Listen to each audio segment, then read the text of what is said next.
Pesan ini pertama-tama dan yang utama saya tujukan kepada wajib pajak, baik orang pribadi maupun wajib pajak badan. Manakala Anda menghadapi pemeriksaan, nah di situ Anda harus betul-betul peduli, ya, dan tidak boleh abai, tidak boleh menganggap enteng atau menganggap remeh terhadap pemeriksaan itu. Karena resiko terhadap pemeriksaan itu bisa berakibat fatal bagi wajib pajak. Ya. Karena pada umumnya temuan-temuan dalam pemeriksaan fiskus, pemeriksaan pajak oleh fiskus itu adalah kesalahan wajib pajak. Kesalahan itu banyak bentuknya, baik kesalahan yang ringan maupun kesalahan yang sifatnya prinsip atau berat. Dan atas kesalahan-kesalahan itu paling tidak muncul, terbit surat ketetapan pajak kurang bayar atau bahkan kurang bayar tambahan gitu. Ya. Lalu lebih jauh dari itu bisa timbul teguran atau surat tagihan pajak. Nah, kalau sudah timbul surat tagihan pajak, Anda tidak diperlakukan lagi secara administratif biasa, tapi sudah diperlakukan berdasarkan undang-undang surat paksa. Penagihan pajak dengan surat paksa. Nah, ini saya harus katakan praktek pelaksanaan penagihan pajak dengan surat paksa ini brutal. Karena Anda sudah bisa diblokir, disita, dicekal, digeseling, macam-macam itu. Ya, Anda diminta membayar pajak dengan seketika dan sekaligus. Gitu. Apalagi kalau pemeriksaan itu sudah bergeser tidak hanya ke administratif, tapi ke mengarah tidak pidana, yaitu pemeriksaan bukti permulaan. Pemeriksaan bukti permulaan itu tidak lain adalah pemeriksaan yang sudah ditengarai ada tindak pidana oleh wajib pajak. Nah, macam-macam itu bentuk dugaan tindak pidana itu. Bisa manipulasi untuk rugi, manipulasi laporan keuangan, transaksi bodong ya, transaksi fiktif, penggunaan faktor fiktif, lalu penyelundupan, penggelapan pajak, ya, macam-macam. Itu ekstrim. Ancaman hukumannya bukan cuma denda, sita-sita tadi, tapi juga sita, denda, penjara. Jadi ancaman hukuman pidana pajak itu catch all, gitu. Ya. Nah, karena itu Anda harus bijaksana dan kenapa saya mengatakan Anda harus serius? Karena pada titik itu, pada pemeriksaan itu Anda harus sadari, pertama itu titik sengketa pajak. Itu kesadaran yang harus Anda miliki pertama-tama. Karena itu membawa konsekuensi yang kedua, Anda sudah harus memerlukan pembela, pendamping untuk membela Anda. Pertanyaannya, siapa orang yang pas ya bisa menjadi pendamping atau membela Anda di dalam pemeriksaan pajak? Kalau Anda memutuskan dibela oleh advokat umum, keputusan Anda tidak rasional dan tidak bijaksana. Karena saya harus katakan terus terang, advokat umum 99% nggak ngerti pajak. Jadi dia nggak punya kompetensi, nggak punya kapasitas soal pajak. Maka dalam praktek seringkali advice-nya, langkah-langkah hukumnya kontraproduktif atau malpraktek. Jadi malah merugikan wajib pajak. Dan itu sudah banyak disaksikan oleh para pejabat pajak. Ya, kalau wajib pajak dalam pemeriksaan didampingi advokat umum malah salah kaprah, malah kontraproduktif. Sangat merugikan wajib pajak. Lalu bagaimana kalau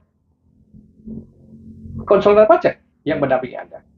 Tadi saya katakan temuan di dalam pemeriksaan pajak itu hampir selalu kesalahan, ya, temuan kesalahan wajib pajak. Nah, padahal temuan itu adalah produk karya pekerjaan dari konsultan pajak yang mendampingi wajib pajak. Nah, sekarang pekerjaan yang dinyatakan salah oleh fiskus, oleh petugas pajak, lalu Anda minta membela Anda lagi, bagaimana itu? Tidak masuk akal, tidak rasional. Ya, porsi pekerjaan konsultan pajak tadi administratif dan output dari pekerjaan itu dikatakan salah oleh petugas pajak. Jadi justru pekerjaan itu yang harus dibela. Dan itu yang membela bukan dia, bukan yang melakukan karya-karya administratif pajak itu, iya kan? Dan jangan lupa banyak konsultan pajak yang nekat membela dirinya dalam pemeriksaan gara-gara karyanya itu dikatakan salah, justru kejeblos masuk penjara. Gitu. Ya, itu juga dapat dikatakan sebagai malpraktek karena antara konsultan pajak dengan wajib pajak itu satu, nggak dibedakan. Tidak ada undang-undang yang memisahkan mereka. Jadi kesalahan wajib pajak ya kesalahan konsultan pajak, gitu. Ya, dan konsultan pajak tidak punya kedudukan hukum yang cukup kuat gitu, di hadapan fiskus, di hadapan penyidik pajak, gitu. Jadi sangat sangat rentan. Maka eh, ranah atau tugas atau kompetensi konsultan pajak itu cukup di administrasi pajak aja. Itu sudah cukup. Maka siapa yang pas membela wajib pajak ketika masuk ke dalam pemeriksaan pajak atau sengketa pajak? Ya pengacara pajak. Pengacara pajak itu tidak lain advokat yang memang sudah disumpah di pengadilan tinggi dan mendalami persoalan pajak atau ilmu pajak. Jadi dia memiliki kompetensi pajak, ilmu pajak, ya kapasitas dalam bidang ilmu pajak dan memiliki legal standing yang kuat sebagai penegak hukum karena posisinya dia menurut undang-undang adalah penegak hukum, gitu. Nah, perspektif konsultan pajak itu tidak bias. Kenapa? Saya katakan perspektifnya terutama di dalam memandang kepatuhan pajak, tax compliance, itu selalu harus dari dua sisi, yaitu pelaksanaan kewajiban perpajakan, tapi juga penggunaan hak-hak wajib pajak gitu. Jadi bagi pengacara pajak, compliance, kepatuhan itu harus selalu didekati, dipandang dari dua segi.